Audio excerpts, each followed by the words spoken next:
ಎಲ್ರಿಗೂ ನಮಸ್ಕಾರ. ನಾನು ಚೆನ್ನಾಗಿದ್ದೀನಿ, ನೀವೆಲ್ಲರೂ ಚೆನ್ನಾಗಿದ್ದೀರಾ ಅಂತ ತಿಳ್ಕೊಂಡಿದ್ದೀನಿ.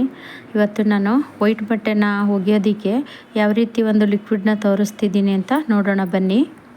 ನೋಡಿ, ನಾನು ಒಂದು ಬೇಸನ್ನಲ್ಲಿ ಬಿಸಿ ನೀರು ತೊಗೊಂಡಿದ್ದೀನಿ. ಅಂದರೆ ಬಿಸಿನೀರೇ ತೊಗೋಬೇಕು. ಬಿಸಿನೀರು ತೊಗೊಂಡು ನಾನು ಅದಕ್ಕೆ ಒಂದು 2 ಸ್ಪೂನಷ್ಟು ನಾನು ವಾಷಿಂಗ್ ಪೌಡ್ರ್ ಹಾಕ್ತಾಯಿದ್ದೀನಿ. ಅಂದರೆ ನೀವು ಯಾವ ವಾಷಿಂಗ್ ಪೌಡ್ರು ಯೂಸ್ ಮಾಡ್ತೀರಾ ಆ ವಾಷಿಂಗ್ ಪೌಡ್ರ್ ಹಾಕ್ಕೊಂಡ್ರೂ ಸಾಕು. ನಾನು ಸರ್ಫ್ ಎಕ್ಸೆಲ್ ಹಾಕ್ತಾಯಿದ್ದೀನಿ. ಸರ್ಫ್ ಎಕ್ಸೆಲ್ ಹಾಕಾದ್ಮೇಲೆ ಹಾಲ, ಇದು ರಿನ್ ಹಾಲ, ನಿಮಗೆ ಅಂಗಡಿನಲ್ಲೆಲ್ಲ ಸಿಗುತ್ತೆ ರಿನ್ ಹಾಲ. ಇದು ತುಂಬ ಚೆನ್ನಾಗಿ ಕೊಳೆನೂ ಹೋಗುತ್ತೆ.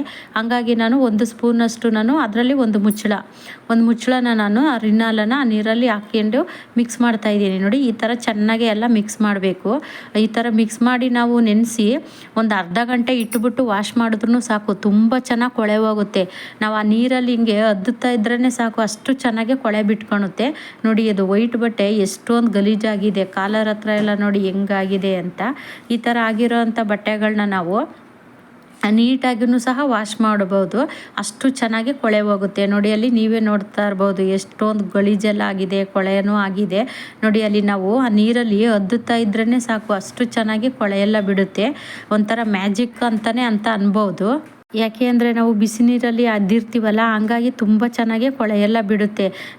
ಜಾಸ್ತಿ ಟೈಮ್ ಏನು ನೆನೆಸೋ ಅಂಥದ್ದು ಏನೂ ಇರೋದಿಲ್ಲ. ಒಂದು ಅರ್ಧ ಗಂಟೆ ನೆನೆಸಿದ್ರೇ ಸಾಕು, ಅಷ್ಟು ಚೆನ್ನಾಗಿ ಕೊಳೆ ಎಲ್ಲ ಬಿಡುತ್ತೆ. ಮತ್ತು ಪಳಪಳ ಅಂತ ವೈಟ್ ಬಟ್ಟೆನೂ ಸಹ ಹೊಳೆಯುತ್ತೆ. ಇಷ್ಟೊಂದು ಕೊಳೆ ಆಗಿದೆ ಅಂತ ನಾವು ಜಾಸ್ತಿ ಉಜ್ಜೋದು ಬೇಡ, ತಿಕ್ಕೋದು ಬೇಡ, ಮತ್ತು ಕೈ ನವಸ್ಕೊಳೋ ಅಂಥದ್ದು ಬೇಡ. ಸುಮ್ಮನೆ ಒಂದು ಬ್ರಷಲ್ಲಿ ಈ ಥರ ಹಿಂಗೆ ಉಜ್ಜಿದ್ರೇ ಸಾಕು, ಅಷ್ಟು ನೀಟಾಗಿ ಕೊಳೆ ಎಲ್ಲ ಹೋಗುತ್ತೆ. ನೋಡಿ, ನಾನು ಅದರೊಳಗೆ ಲೆಗ್ಗಿನ್ಸು ಹಾಕ್ತಾಯಿದ್ದೀನಿ, ವೈಟ್ ಲೆಗ್ಗಿನ್ಸು. ಈಗ ಸಾಮಾನ್ಯ ವೈಟ್ ಲೆಗ್ಗಿನ್ಸು ಕರೆ ಎಲ್ಲ ಆಗಿರುತ್ತೆ. ನೋಡಿ, ಅಲ್ಲಿ ಯಾವ ಥರ ಕರೆ ಎಲ್ಲ ಆಗಿದೆ ಅದನ್ನು ಸಹ ನಾನು ನೆನೆಸಿಡ್ತಾ ಇದ್ದೀನಿ. ಯಾಕೆಂದರೆ ಈ ವೈಟ್ ಬಟ್ಟೆನ ನಾವು ಈ ಥರ ಒಂದು ರಿನ್ ಹಾಲ ಹಾಕಿ ನಾವು ವಾಶ್ ಮಾಡೋದ್ರಿಂದ ತುಂಬ ಚೆನ್ನಾಗಿ ಕೊಳೆ ಎಲ್ಲ ಬಿಟ್ಕೊಳ್ಳುತ್ತೆ. ನೋಡಿ, ಅಲ್ಲಿ ನಾನು ಹಿಂಗೆ ಅದ್ದಿ ನೆನೆಸಿಟ್ಟಿದ ತಕ್ಷಣವೇ ಕೊಳೆ ನೋಡಿ ಯಾವ ಥರ ಬಿಟ್ಕೊಂಡಿದೆ. ಇದಕ್ಕೇನು ನಾವು ಸಾವಿರಾರು ರೂಪಾಯಿ ಖರ್ಚು ಮಾಡಿ ತಗೊಬಂದು ವಾಶ್ ಮಾಡೋ ಅಂಥದ್ದು ಏನೂ ಇರೋದಿಲ್ಲ. ಮನೇಲಿರೋದನ್ನೇ ನಾವು ಉಪಯೋಗಿಸ್ಕೊಂಡು ಈ ಥರ ನಾವು ಬಿಳಿ ಬಟ್ಟೆನ ಪಳಪಳ ಅಂತ ಹೊಳೆಯೋ ಥರ ನಾವು ವಾಶ್ ಮಾಡ್ಬೋದು. ನೋಡಿ, ಅದು ಎಷ್ಟು ಚೆನ್ನಾಗಿ ಕೊಳೆ ಎಲ್ಲ ಬಿಟ್ಕೊಂಡಿದೆ. ನೋಡಿ, ಅಲ್ಲಿ ತೋರಿಸ್ತಾ ಇದ್ದೀನಿ. ನೋಡಿ, ಇವಾಗ ನೋಡಿ ಒಂದು 1/2 hour ಆಗಿದೆ. ನಾನು ಇವಾಗ ಅದನ್ನು ವಾಶ್ ಮಾಡ್ತಾ ಇದ್ದೀನಿ. ನೋಡಿ, ಸುಮ್ಮನೆ ನೋಡಿ ಕೈಯಲ್ಲಿ ಈ ಥರ ಹಿಂಗೆ ಉಜ್ಜಿದ್ರೇ ಸಾಕು, ಅಷ್ಟು ನೀಟಾಗಿ ಕೊಳೆ ಎಲ್ಲ ಬಿಟ್ಕೊಂಡಿರುತ್ತೆ. ಮತ್ತು ಇವಾಗ ನಾವು ನೆಕ್ಸ್ಟ್ ಅದಕ್ಕೇನು ಸೋಪ್ ಹಾಕಿ ಉಜ್ಜೋ ಅಂಥದ್ದು ಏನೂ ಇರೋದಿಲ್ಲ. ನೋಡಿ, ಅಲ್ಲಿ ತೋರಿಸ್ತಾ ಇದ್ದೀನಿ, ಕೊಳೆ ಒಂದು ಚೂರು ಇಲ್ಲ ಕಾಲರಲ್ಲಿ, ಎಲ್ಲ ನೀಟಾಗಿ ಬಿಟ್ಕೊಂಡಿದೆ. ನೋಡಿ, ಅಲ್ಲಿ ತೋರಿಸ್ತಾ ಇದ್ದೀನಲ್ಲ, ಒಂದು ಚೂರು ಏನಾದರೂ ಇದೆಯಾ ನೋಡಿ, ನೀವೇ ನೋಡಿ, ಒಂದು ಚೂರು ಇಲ್ಲ, ಎಲ್ಲ ಫುಲ್ಲು ಕೊಳೆ ಎಲ್ಲ ಬಿಟ್ಕೊಂಡ್ಬಿಟ್ಟಿದೆ. ಆ ಬೇಸನಲ್ಲಿ ಕಾಣಿಸ್ತಾ ಇರ್ಬೋದು, ಆ ಬಟ್ಟೆಲಿ ಇರೋವಂಥ ಕೊಳೆಯೆಲ್ಲ ಬೇಸನ್ನಲ್ಲಿ ಬಿಟ್ಕೊಂಡಿದೆ.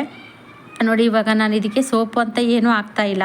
ಸುಮ್ಮನೆ ಒಂದು ಬ್ರಷ್ ತಗೊಂಡು ನೋಡಿ ಈ ಥರ ಉಜ್ಜಿದ್ರೇ ಸಾಕು. ಉಜ್ಜಿಬಿಟ್ಟು ಈ ಥರ ಕೈಯಲ್ಲಿ ಹಿಂಗೆ ಇರಿದ್ಬಿಟ್ಟು ಹಾಕಿದ್ರೂ ಸಾಕು, ಅಷ್ಟು ನೀಟಾಗೆ ಬಟ್ಟೆ ವಾಶ್ ಆಗುತ್ತೆ. ಮತ್ತು ಪಳಪಳ ಅಂತಲೂ ಸಹ ಹೊಳಿತಾ ಇರುತ್ತೆ ವೈಟ್ ಬಟ್ಟೆಗಳು.